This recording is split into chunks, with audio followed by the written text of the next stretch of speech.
sa malayo at nakita kong lungsod na maningning. Ayon sa Panginoon, ito ay yung mga mansyon na nakahanda para sa kanyang mga tao. Nagsimula kaming maglakad hanggang sa marating ang gintong tulay. At pagkatapos makatawid, ay nakita ko na lahat ng madaanan namin ay gawa sa ginto. Lahat ay napakaganda, napakagaling, parang maningning na salamin. Sadyang higit sa karaniwan.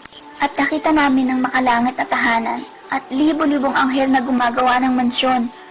Yung iba ay napakabilis at yung iba naman ay mabagal gumalaw. At may iba rin na halos wala nang ginagawa. At tinanong ko sa Panginoon, bakit ganon? May iba mabilis, may iba mabagal, at yung iba naman ay walang ginagawa. At sumagot siya na, yan ay kung paano magtrabaho ang aking mga tao sa lupa. Gagalaw ang anghel kung gagalaw ang tao.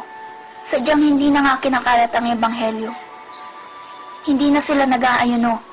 Hindi na sila naglalakad sa daan upang mamigay ng mga artikulo na nagsasabi ng katotohanan. Ang ating mga tao ay nahihiya na ngayon. Sabihin mo sa kanila na bumalik sa dating daan. Ang mga anghel na nakita mong walang ginagawa ay pag-ari ng mga taong lumayo at tumalikod sa akin. At habang sinasabi ito ay napaluha muli ang Panginoon. At bigla nakarinig ako ng mga taong nagkakanta at hiniling ko sa kanya na dalhin ako sa lugar na iyon. At pinagmasdan lang ako ng Panginoon. Hindi ko makita ang kanyang mukha, ngunit nakikita ko ang galaw nito. At nakita ko ang mga luhang bumubuhos sa kanyang damit. Tinanong ko siya kung bakit siya umiiyak, ngunit ito ay hindi sumagot. Nakarating kami sa napakagandang hardin. Nakita ko ang mga bulaklak na umuugoy. Doon pala nanggaling ang tinig. Tinuro ng Panginoon ang mga bulaklak at sinabing, tingnan mo anak, pinupuri nila ako at sinasamba. Ang mga tao ay hindi na di tulad noon. Hindi na nila ako pinupuri at sinasamba. Hindi na nila ako hinahanap. Kaya ako ito sinasabi sa iyo. Gusto kong sabihin mo sa kanila na humingi sa akin ng tulong. Na lumapit sa akin dahil pupunta ako. Pupunta ako para sa mga tao naghahanap sa akin. Sa ngalan ng Espiritu at katotohanan. Para sa mga taong handa. Para sa mga taong pinagpala. Darating ako. Darating ako. At doon ko naintindihan kung bakit siya umiiyak. Dahil darating siya, ngunit hindi para sa mga hindi buong pananalig sa kanya. Babalik siya para sa mga taong nananalig sa kanya ng buo, sa espiritual at sa katotohanan. At sinabi ng Panginoon na kailangan ko nang bumalik sa lupa para ikalat sa mga taong aking nakita. Natotoo ang kaluwalhatian ng Panginoon. Natotoo ang aking mga nakita. Ito ay para lumapit sa kanya at magsisi sa mga kasalanan. Ako'y napaluha dahil ninais ko na sanang manatili sa langit at huwag nang bumalik sa lupa. Ngunit tinuro ng Panginoon ang lupa kung saan nakita ko ang aking pamilya. At sinabi ng Panginoon, oras na para bumalik ka sa lupa. Hinihintay ka ng pamilya at ng buong bayan. Lumusong ka sa ilog at ilubog ang iyong sarili. Ngunit bago ako umalis ay pinakita sa akin ng Panginoon ang kanyang pagbalik. Kung paano mangyayari ang araw ng kanyang pagdating. Isang malaking screen ang lumantad sa akin. Inobserbahan ko ang buong mundo. At bigla naglaho ang libo-libong tao. Ang mga sanggol na nasa sinapupunan ng mga babae na naglaho at sila'y nagsisisigaw. Maraming mga bata ang naglaho. Ang mga tao ay nagsisitakbuhan, nagsisisigaw na, hindi ito maaari. Anong nangyayari? At ang ibang tao na nakakakilala kay Jesus ay nagsasabing, dumating na si Jesus. At sinusubukan magpakamatay ngunit nananatili silang buhay.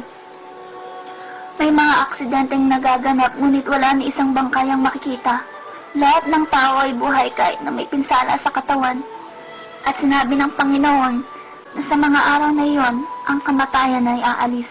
Sa mga araw na iyon, ang banal na espiritu ay mawawala sa lupa. Sinabi sa akin ng Panginoon, anak, sabihin mo sa mga tao na magsitawag sa akin habang ako'y malapit. Magiging huli na ang lahat para sa lahat ng maiiwan. Habang pinagmamasdan ng Panginoon ang mga taong naiiwan, nagsimula itong lumuha muli at biglang sinabing, anak, darating ako sa lupa gaya ng nakasuad sa Biblia. Sapagkat ang Panginoon din ang bababang mula sa langit na may isang sigaw, may tinig ng arkanghel at may trumpeta ng Diyos. At ang nangamatay kay Kristo ay unang mga bubuhay na mag-uli. Kung magkagayon, tayong nabubuhay na nangatitira ay aagawin kasama nila sa mga alapaap, upang salubungin ng Panginoon sa hangin, at sa ganito isa sa Panginoon tayo magpakailanman. Ngunit hindi lahat ay papasok sa kaharian ng langit, kundi ang gumaganap ng kalooban ng aking Ama na nasa langit.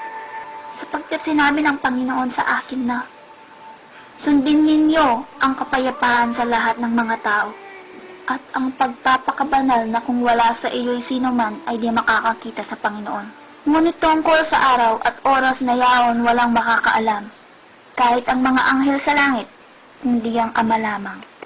Pagkatapos magsalita ng Panginoon, ibinalik ako sa lupa.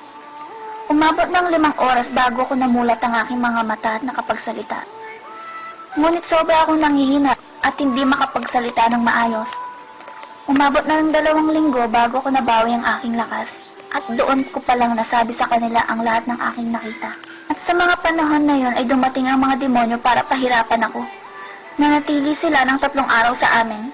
Gusto nilang makipagkasundo sa akin na itikom mga aking bibig, na wala akong dapat ipagsabi sa lahat ng aking nakita sa impyerno, dahil kung hindi ay papatayin nila ako. Linalabanan ko ang mga ito, ngunit wala akong sapat na lakas. Sinusubukan ko silang labanan muli at biglang nagkaroon ng liwanag. Yun ang Panginoon, at doon ay naglaho ng mga ito. Ang patotoong ito ay hindi kasinungalingan, hindi biro, hindi kwento o panaginip. Totoo ang impyerno sa lahat ng mga hindi naniniwala. Gusto kong ipaalam sa inyo na totoo ito. Ngayon ang araw ng kaligtasan. Ngayon ang araw na dapat imbitahin ng Panginoon, ang tagapagligtas sa inyong buhay. Ito ay simple ngunit mahalagang sabihin sa Kanya. Tinatanggap kita, Jesus. Ikaw ang aking tagapagligtas. Ibinibigay ko ng buong aking buhay at kaluluwa sa iyo. Gusto kitang makasama ng walang hanggan. Piliin mo ang iyong kapalaran, buhay o kamatayan, langit o impyerno, si Jesus o ang dyablo. Ito ay malinaw kung ikaw ba ay nabibilang kay Jesus o sa demonyo. Kahit na ang ginagawa mo ay mabuti o masama, ikaw ang pipili ng tadhana, buhay na walang hanggan o dagat ng apoy. Isipin niyo itong mabuti. Kailangan niyo ng magdesisyon ngayon. Namatay si Jesus para sa atin, para sa ating kasalanan. Binigyan niya tayo ng pagkakataon para mailigtas dahil sa kanyang awa. Tanggapin niyo siya bilang iyong tagapagligtas. At ngayong narinig niyo ang patotoo na ito, huwag niyong hayaan na pagsisihan niyo ito habang buhay sa impyerno. Amen.